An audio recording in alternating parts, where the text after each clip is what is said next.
ಸ್ನೇಹಿತರೆ ನಮಸ್ಕಾರ. ಬೆಂಗಳೂರಿನಿಂದ ಕೆಂಪೇಗೌಡ ಇಂಟರ್ನ್ಯಾಷನಲ್ ಏರ್ಪೋರ್ಟ್ಗೆ ಹೋಗುವ ಆ ಬಳ್ಳಾರಿ ರೋಡ್ ಇದೆಯಲ್ಲ, ಅದು ಯಾವಾಗ್ಲೂ ಬ್ಯುಸಿ. ಜನ ಫ್ಲೈಟ್ ಮಿಸ್ ಆಗುತ್ತೆ ಅಂತ ಗಡಿಬಿಡಿಯಲ್ಲಿರ್ತಾರೆ.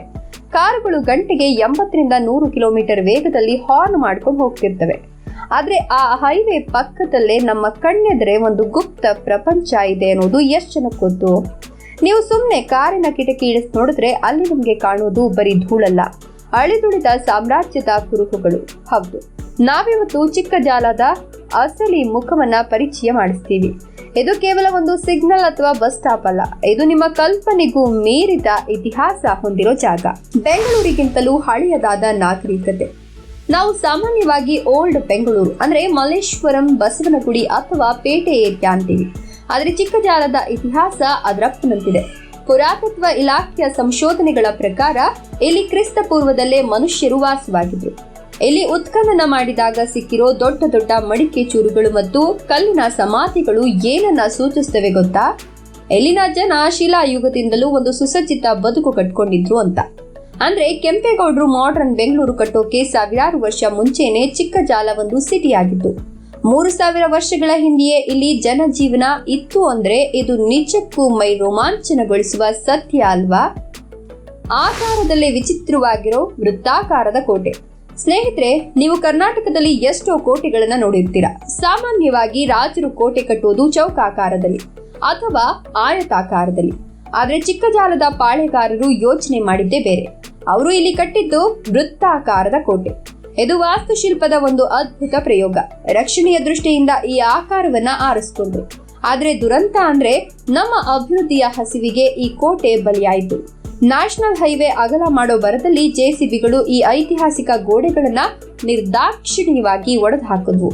ಇವತ್ತು ಹೈವೇ ಪಕ್ಕದಲ್ಲಿ ನಿಂತು ನೋಡಿದ್ರು ಆ ಒಡೆದ ಕಲ್ಲುಗಳು ಮೂಕ ವೇದನೆಯ ಕತೆ ಹೇಳ್ತಿವೆ. ನಮ್ಮ ಪರಂಪರೆಯನ್ನ ನಾವು ಹೇಗೆ ನಾಶ ಮಾಡಿದ್ವಿ ಅನ್ನೋದಕ್ಕೆ ಚಿಕ್ಕಜಾಲದ ಕೋಟೆ ಒಂದು ಕ್ಲಾಸಿಕ್ ಉದಾಹರಣೆ. ಧೂಳಿನ ನಡುವೆ ಅರಳಿದ ಶಾಂತಿಯ ತೋಟ, ಹೈವೇ ಶಬ್ದ, ವಾಹನಗಳ ಹೊಗೆಯ ನಡುವೆಯೂ ಮನಸ್ಸಿಗೆ ನೆಮ್ಮದಿ ಬೇಕು ಅಂದ್ರೆ ನೀವು ಎಲ್ಲಿನ ಕೋಟೆ ಗೋಡೆಗಳನ್ನ ದಾಟಿ ಒಳಗೆ ಹೋಗ್ಬೇಕು. ಅಲ್ಲಿರೋದು ಸುಂದರವಾದ ಚೆನ್ನಕೇಶವ ಸ್ವಾಮಿ ದೇವಾಲಯ. ಒಳಗೆ ಕಾಲಿಡ್ತಿದ್ದಂಗೆ ಪ್ರಪಂಚನೇ ಬದಲಾಗುತ್ತೆ. ವಿಜಯನಗರ ಸಾಮ್ರಾಜ್ಯದ ಕಲೆಗಾರಿಕೆ ಇಲ್ಲಿನ ಕಂಬಗಳಲ್ಲಿ ಎದ್ದು ಕಾಣುತ್ತೆ.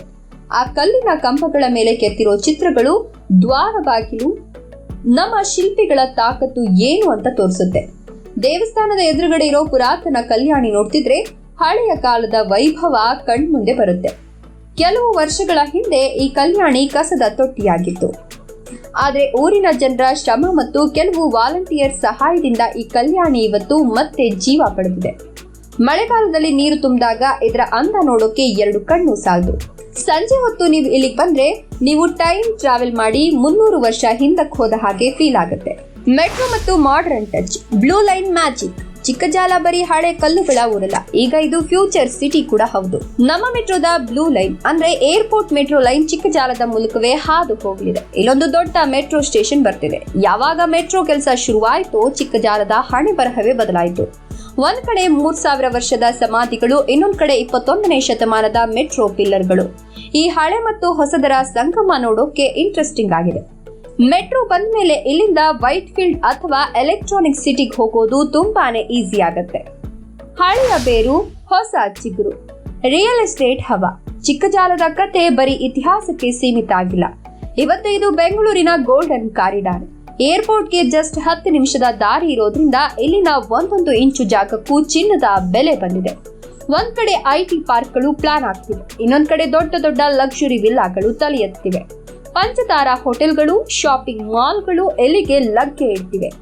ಚಿಕ್ಕಜಾಲ ಈಗ ಹಳ್ಳಿಯಾಗಿ ಉಳಿದಿಲ್ಲ, ಅದೊಂದು ಗ್ಲೋಬಲ್ ವಿಲೇಜ್ ಆಗಿ ಬದಲಾಗ್ತಿದೆ. ಹೂಡಿಕೆ ಮಾಡೋರಿಗೆ ಇದು ಹಾಟ್ ಫೇವರೇಟ್ ಸ್ಪಾಟ್.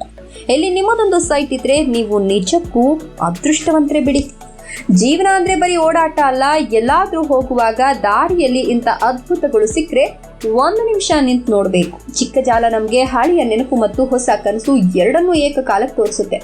ಮುಂದಿನ ಸಲ ನೀವು ಏರ್ಪೋರ್ಟ್ ಕಡೆ ಹೋದಾಗ ಬರೀ ಹೈವೇ ಮತ್ತು ಫ್ಲೈ ಓವರ್ ನೋಡ್ಬೇಡಿ. ಒಂದ್ಸಲ ಗಾಡಿ ಸೈಡ್ಗೆ ಹಾಕಿ ಆ ರೌಂಡ್ ಕೋಟೆಯ ಕಲ್ಲುಗಳನ್ನೊಮ್ಮೆ ಮುಟ್ ನೋಡಿ, ಆ ಕಲ್ಯಾಣಿಯ ಮೆಟ್ಟಿಲು ಹತ್ತು ನೋಡಿ.